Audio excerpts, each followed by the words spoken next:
पर सुपारी किलर का एनकाउंटर हुआ है। वाराणसी में सुपारी किलर को मार गिराया गया है। बनारसी यादव को एसटीएफ ने यहाँ पर ढेर किया है। 24 से ज्यादा मुकदमे इस इनामी बदमाश पर दर्ज थे।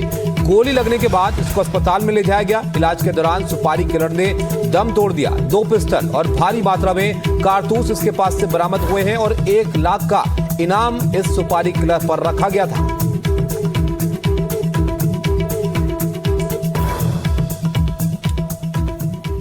आगे बढ़ते हैं और अब योगी आदित्यनाथ की एक ऐसी प्रतिक्रिया के बारे में आपको बताते हैं जिसकी चर्चा काफी हो रही है। उन्होंने यहां पर कहा कि पुलिस का काम अपराधियों की गोली खाना नहीं है। यूपी के सीएम योगी आदित्यनाथ ने साफ कर दिया कि अपराधियों को उन्हीं की भाषा में जवाब दिया जाएगा। सीएम योगी ने कहा कि यूपी में पहले अपहरण उद्योग चलता था, अपराधियों को कानून की भाषा समझनी पड़ती है।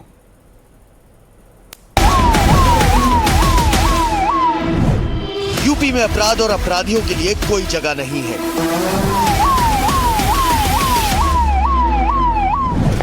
कानून व्यवस्था से कोई खिलवाड़ बर्दाश्त नहीं होगा। सीएम योगी आदित्यनाथ कई बार ये साफ कर चुके हैं। प्रदेश में अपराधियों की धरपकड़ जारी है और अगर कोई पुलिस से बचने के लिए गोली चलाता है तो उसका इनकाउंटर होता है, पैरों पर गोली मारी जाती है।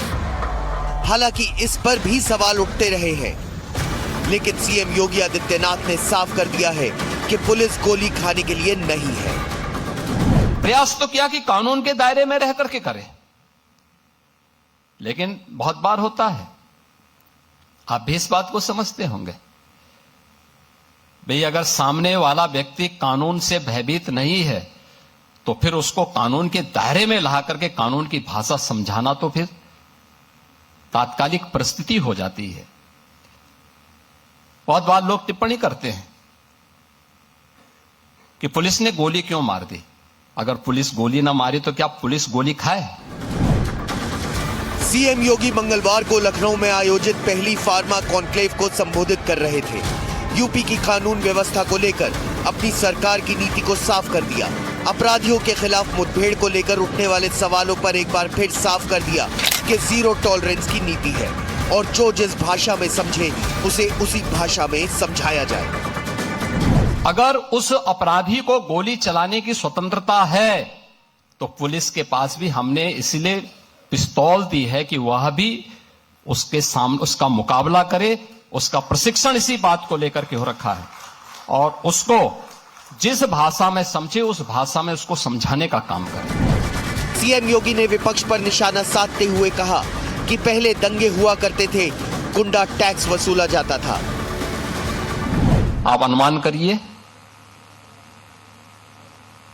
2012 से लेकर के 2017 के बीच में 900 से अधिक दंगे हुए थे। अनुमान कर लीजिए, कोई सिटी ऐसी नहीं थी जहां कर्फ्यू का दौर उस सिटी के अंदर न गुजरी हो। कोई उद्यमी, कोई चिकित्सक, कोई व्यापारी ऐसा नहीं रहा होगा जिसने गुंडा टैक्स न दिया हो। इस दौर में अराजकता चरम पर थी। यहां का युवा पलायन करता था। सरकार के पास कोई पॉलिसी नहीं थी।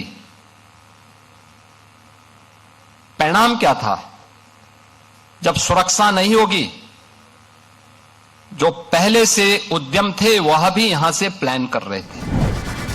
सीएम योगी ने कहा कि कई बार ऐसा होता है कि अगर सामने वाला व्यक्ति कानून से नहीं डरता तो उसे कानून के दायरे में लाना और उसे कानून की भाषा समझाना उस समय की जरूरत बन जाता है। और ये भी कि पुलिस का काम अपराधियों की गोली खाना नहीं है। पुलिस ने गोली क्यों मार दी? अगर पुलिस गोली ना मारी तो क्या पुलिस गोली खाए? Bureau report, NDTV India. Uttar Pradesh से एक और बड़ी खबर आपको बताते हैं। सीएम योगी की भूमाफियाओं को सख्त चेतावनी यहां पर सामने आई है। उन्होंने कहा कि हमने अवैध कब्जा करने वालों को 24 घंटे का वक्त दिया है। सरकारी जमीन से तुरंत कब्जा वो हटा लें। भूमाफियाओं को तत्काल कब्जा छोड़ना होगा, अन्यथा कार्रवाई तय है।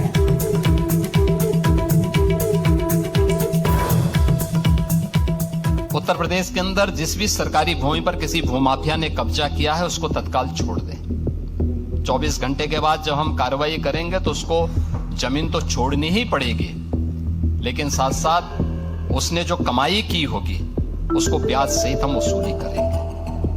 उत्तर प्रदेश में अवैध रूप से जमीन कब्जाने वाले भूमाफियाओं को सीएम योगी ने सख्त चेतावनी। उन्होंने साफ शब्दों में कहा कि सरकारी जमीन या किसी भी सार्वजनिक संपत्ति पर अवैध कब्जा करने वालों को किसी भी कीमत पर बख्शा नहीं जाएगा। भूमाफिया 24 घंटे के भीतर ऐसे अवैध कब्जे को खाली कर दें, अन्यथा उनके खिलाफ सख्त कानूनी कार्रवाई की जाएगी।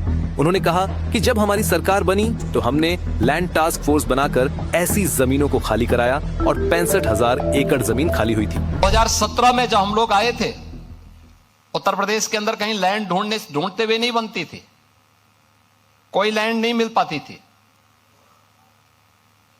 क्योंकि लैंड पर लैंड माफिया ने कब्जा कर रखा था। हमने भूमाफिया टास्क फोर्स गठित की। बीते 9 सालों से उत्तर प्रदेश में ऐसे मामलों में लगातार सख्ती जारी है। मुख्यमंत्री ने साफ कहा है कि भूमाफिया न केवल सरकारी संपत्ति को नुकसान पहुंचाते हैं, बल्कि समाज में अराजकता फैलाते हैं और गरीबों का शोषण करते हैं। इसलिए इनके खिलाफ कठोर कदम उठाना जरूरी है।